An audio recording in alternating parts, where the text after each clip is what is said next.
So let me talk about um, why we have this kind of a sort of a savior complex.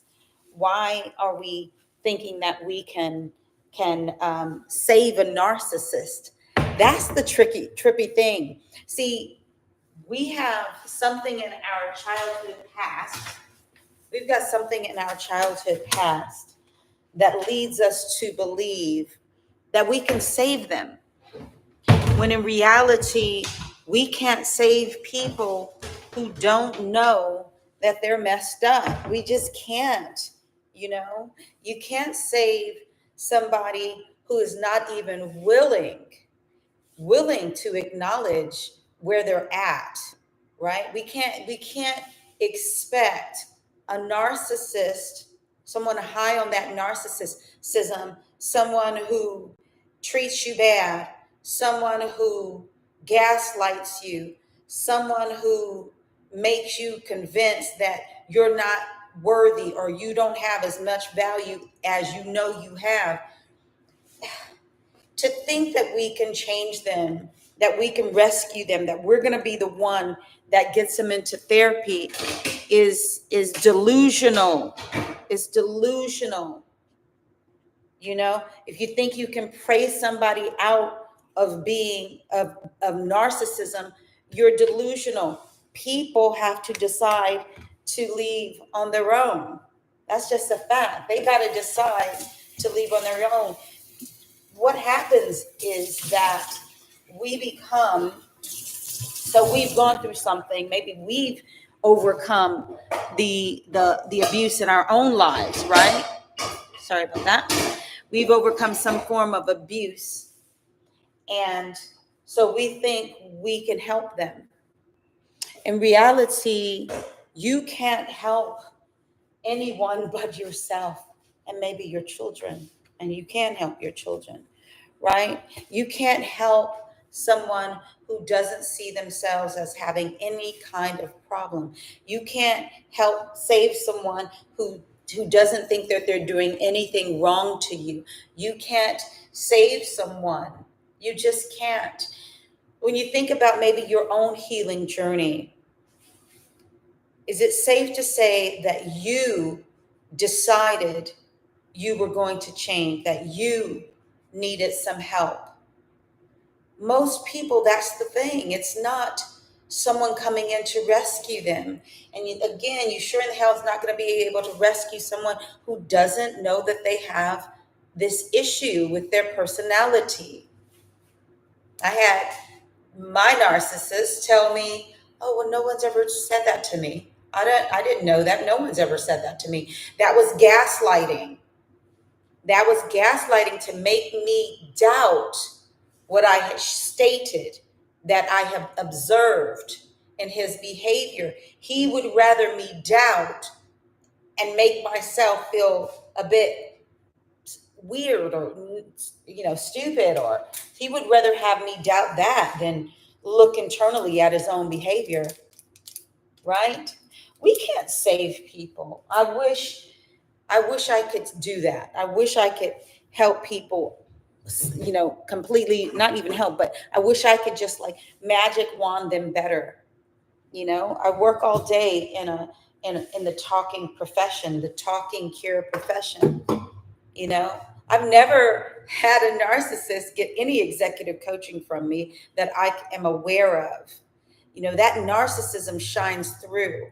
You can see when they're really grandiose. In my profession as an executive coach, I would ask certain questions and then I could see and I'd be able to identify when they're off. I did have a very narcissistic boss, though. And this narcissistic boss was really actually kind of creepy, too. Jumping in on my lives. And then I said, "Oh, hi." And then all of a sudden, they just disappear. Not on live here. It was on Clubhouse some years ago, And when you see that, you're just like, "Ew, that's creepy," But like I'm saying, you can't think that you can fix somebody, my darling. You're wasting your time and energy. They don't know they're broken. That's the trippy part. They don't know they're broken. But how do we get here? Right? How is it? Well, it is from that childhood experience. Maybe you had a brother.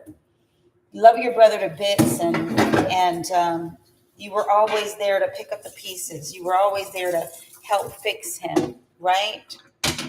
It can come from there, because you also lacked maybe that, and it worked, right? I should say that. You were maybe looking after your brother and it worked. So maybe you're like, hey, I can help fix people. And so that's one of the reasons. The reason you also become their carer to help them like that, or you want to help them, because you are trying to repair the work that didn't get looked at with your father or with the male figure in your life, or maybe you didn't even have a male figure in your life, right? And you're trying to repair that pain that is left in you. Yeah. And so you all of a sudden you connect with the energy of this new person who may be reminiscent of your father's energy, or what you recall of your father, or maybe even what you were told, or what you mentally created in your mind. You see, the mind is very powerful. The mind is very powerful.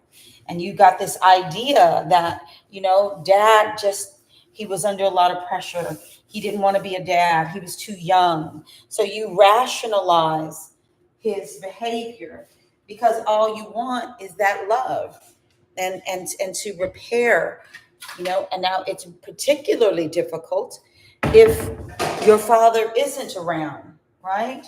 And you created a narrative inside of your head that he would love you. You are so good at helping people. You just need to help your dad. Maybe your dad is around, but he's a bit of a loser, and and everybody says that, but you in your gut knows him. He makes you laugh when he's around you. That sometimes he's around you, sometimes he's not.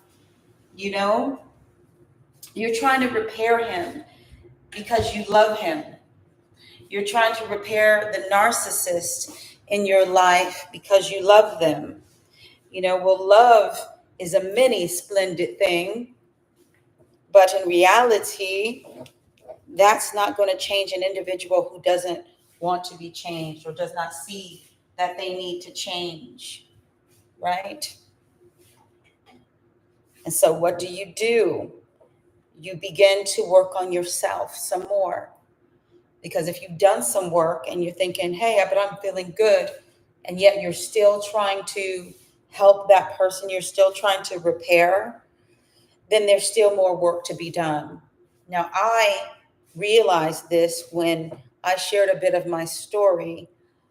Please, I'll link it, the two videos about what it was like being with a narcissist, and um, then how part of me, I wanted to be back with him, right? That narcissistic hold that they have on you is very, very powerful, you know?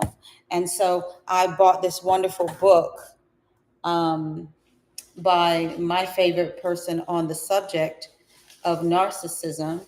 I bought her book, Dr. Ramani. A lot of people know who she is. And that book is going to be, I should say, not has been, is going to be very useful to me. It has been useful to other people. Where is it? It's at my desk. So I'll bring it over here so you can see. I'm in my new apartment. That's why there's boxes and everything everywhere. I bought this book. It's Not You. Identifying and Healing from Narcissistic People. It's not you. I'll put a link in it on this. You can find that healing. Dr. Ramani's book helps us do that. So I'll link it in the afterwards. I'm going to start reading and I'll let you know. You know, we can't go in thinking that we can save them. And it usually boils down to we lose something of ourselves. When we start to try to save a narcissist, we lose a part of ourselves. Hello, thank you for joining. And I don't want you to lose more of that, right? Because what you don't realize is you wind up taking battle scars. You get the battle scars, and they stop you when you do finally leave that narcissist. Your lack of trust is high. You won't trust people anymore. You know, every time I've talked to people who have been in narcissistic abusive relationships, because it is emotional abuse, when I have spoken to them, they're either stopping their lives from moving forward in terms of maybe they do want to be married one day. So they may get some therapy, but they don't set themselves up to meet that wonderful person. They may, if it's in a work context, they may they may not go for that next job promotion because they're worried that they're going to meet the same type of individual. So the romantic idea and the work idea is wasted away. Potential is wasted away because the true healing hasn't really taken place. And you know what I'm gonna say? I refuse to give a narcissist power over me in any way. You know, why would I do that when I know it isn't me? And that's what I hope for you, that you recognize it's not you. That's the book. It's not you. I hope you recognize that, you know, all of that you went through had nothing to do with you.